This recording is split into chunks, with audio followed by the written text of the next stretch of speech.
let's talk about performance attribution. As an investor, I have a choice. I can invest passively, which means I put my money in an unmanaged fund. I pay very few fees. Or I can hire a portfolio manager to be active and make more choices, and of course that's going to cost me money. So I want to measure the performance of the portfolio manager against this benchmark or this bogey, and what I want to see today is exactly why did the guy make or lose money. I'm going to break it down into two different things: either asset allocation, which means stocks, bonds, where do I put my money, so asset allocation, or the other one, security selection. So did you just buy the appropriate stocks or securities within the asset class? Okay, so let's set it up like this. Let's say that we have the following asset classes, and I'm going to keep this kind of basic. We'll say there's equity, there's fixed income, and there's cash. Well, I need a little bit more detail. Exactly what do you need? What do you mean? I need something I can invest. So by equity, I mean I could buy the S&P 500 ETF. I can buy that, I can execute that, pay very little fees. By fixed income, let's say the Barclays aggregate index. So let's just say Barclays, and for cash I'm going to put this in a money market. So I have an actual place to put all this stuff.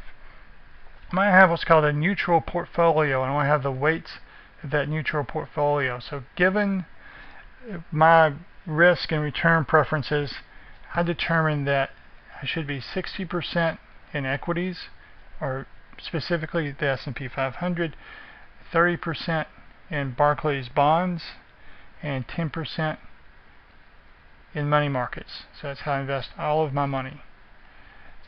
I look then and I see, well, how did those indexes perform? They performed, let's say, over the last month. Equities were up 5.81%, the fixed income 1.45%, and cash, or the money market, 0.48%. Okay, so now if I have a portfolio manager, that portfolio manager can basically do two things. He can vary these weights right here. It doesn't have to stick at 60, 30, 10. The portfolio manager can say, I think stocks are going to outperform and go 70%. I think bonds are going to outperform, maybe put them at 35%. So I can choose those weights. All right, once you choose those weights as a portfolio manager, what you can do is, well, I'm not going to buy the S&P 500 index. I'm going to buy these specific stocks. So I'm going to buy Bank of America, I'm going to buy Coca-Cola, I'm going to buy Home Depot. I'm not going to buy these other specific stocks. So I'm trying to decide, do I make or lose money based on asset allocation, which means changing these weights, or do I make it on security selection, which means picking the individual securities inside the asset class. So with the fixed income, rather than buying the Barclays aggregate index, I can buy specific bonds from specific issuers within that index and not buy other bonds from other issuers. So let's see how this works out. If I find the return for the bogey, let's call this right here the bogey. So my return for the bogey is equal to 60% times the return on the index plus 30% times the return on the bond index plus 10% times the return on the money market. Now in this example, the money market doesn't change. I mean, I put 10% in the money market or 20%. I don't pick different assets within the money market. So those numbers, the 0.48% return is going to be the same for everybody. So when I add that up, that gives me a no, it doesn't. I'm looking at the wrong number. It gives me a 3.97% return.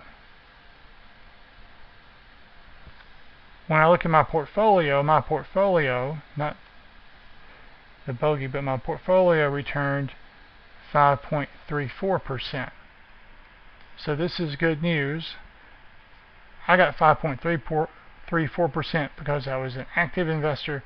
I would have gotten 3.97% had I been that passive investor. And so now the question is exactly why did that happen? So let's try to go through that. I'll move this up just a little bit. I'm going to save some room here if I can. So what I did, or what my portfolio manager did, I chose these different asset classes. I'm just going to put E for equity, FI for fixed income, C for cash. The weights that were chosen were not 60, 30, 10. The weights were 70, 7%, and 23%. So in other words, the portfolio manager felt that bonds were going to do really poorly, thought equities were going to do a little bit better, and thought it was best to keep a lot of money in cash. So this is the weights for the portfolio. If I compare that to the weights for the bogey, and I'll move this up so we can. The weights for the bogey, let me rewrite those. They were 60, 30, and 10. So I need to look at my excess weights. Excess weight, that's a W. So I was plus 10% in equity. I was minus 23% in bonds, and I was plus 13% in cash. And of course all those add up to 0. So in my portfolio I put overweight equities by 10%, underweight fixed income by 23%, overweight cash by 13%. So if I look at the returns for the bogey, returns on the bogey, there was 5.81%, 1.45%, and 0.48% for the cash. So my contribution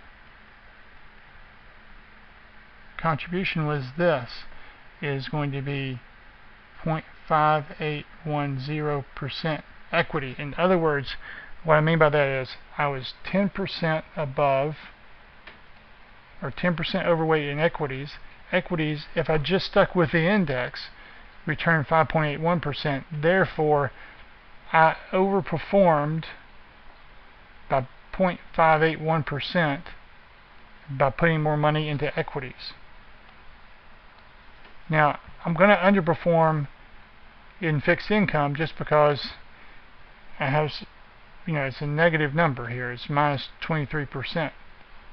So this is going to be minus 0.3335%. And then for cash, it's going to be 0.0624. So overall, let's call this about 31 basis points. So about, rounding off, 31 basis points of my outperformance came from my asset allocation decision. So this is asset allocation, which means I have not chosen any individual stocks or bonds. I just stuck with the index. Simply by overweighting equities and underweighting fixed income and overweighting cash, I will have outperformed the bogey by 31 basis points. Okay, the next thing to do is look at security selection. So once again, I look at asset class, I look at equity, and I look at fixed income. I don't look at cash because I'm just putting money in a money market. There's no security selection inside that money market. So the returns I get for my portfolio were 7.28% versus returns for the bogey of 5.81. So what does this mean? I picked better stocks. So it's not just that I was overweight in equity. The equity I picked performed better than the S&P 500, better than the passive index. And same thing for fixed income. My portfolio of fixed income returned 1.89%, where the bogey returned 1.45%. So I'll look at the excess here, and this is going to be 1.47. So 7.28 minus 5.81 is 1.47, and this is going to be 0.44%. And what about my weight? So that contribution is like this. Let me get these numbers written down real quick.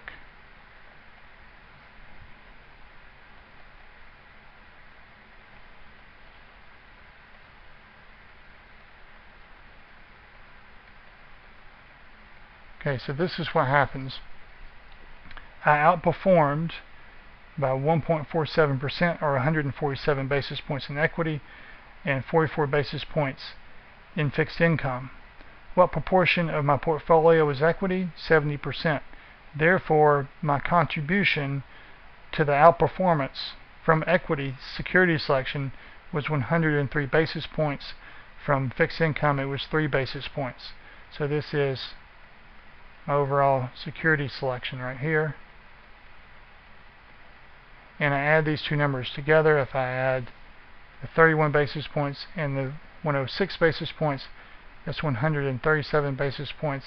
That was my outperformance. So what I've done is I've made 3 decisions. First, the asset allocation decision. So imagine you have a guy in charge of asset allocation. His decisions to overweight equity were good. They increased my return by 31 basis points. Keep that guy. He deserves a bonus. Then I have an equity manager, and that equity manager is told, look, you need to beat the S&P 500. So rather than buying just those 500 stocks, you buy them in different proportions. You overweight Home Depot or overweight ExxonMobil. Whatever choices this guy made were great. He outperformed by 147 basis points. He had 70% of the portfolio, so 0.7 times 147. He contributed 103 basis points to our outperformance. Good for him. Fixed income, same thing. This guy picked better bonds, better individual securities within the university from which he had to choose. He outperformed by 44 basis points. He had 7% of the portfolio, so his contribution was 3 basis points. So all 3 of these guys did good. And now I can say my equity manager did good, my fixed income manager did good, my asset allocation guy did good, and that's it. So the last thing I want to show you is more formal math behind it, which is not as important to you really. If you get the example, you're fine, but here's the math. The return on your portfolio is going to be the sum from I equals 1 to n of the weight of each individual asset in your portfolio times the return on each individual asset in your portfolio. The return on the bogey is going to be exactly the same format. It's going to be, you have n securities or n assets, and the return is going to be the weight in the bogey, the weight of the bogey in each individual asset times the return.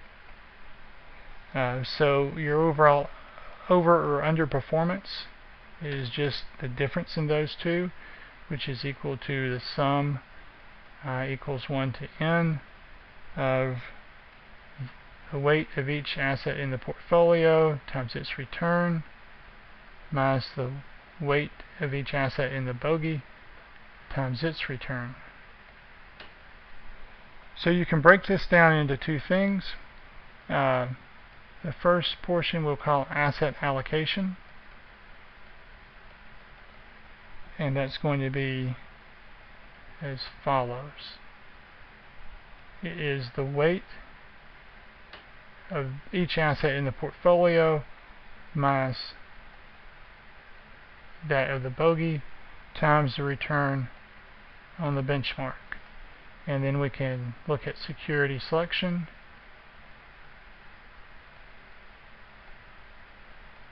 And it's going to be the weight you put in your portfolio times the difference of the 2 returns. Now, the last thing here to look at is why is this correct? By the way, this sums up. If you sum it up, it comes back to this. So what we say here is the first decision is how to weight it, and the differences in weight times the benchmark or the bogey, this asset allocation. Given the weights that you have in your portfolio, do your returns of the individual assets outperform the bogey? That's security selection. So by that analysis, we can say who did a good job and who didn't do a good job based on the management of our portfolio.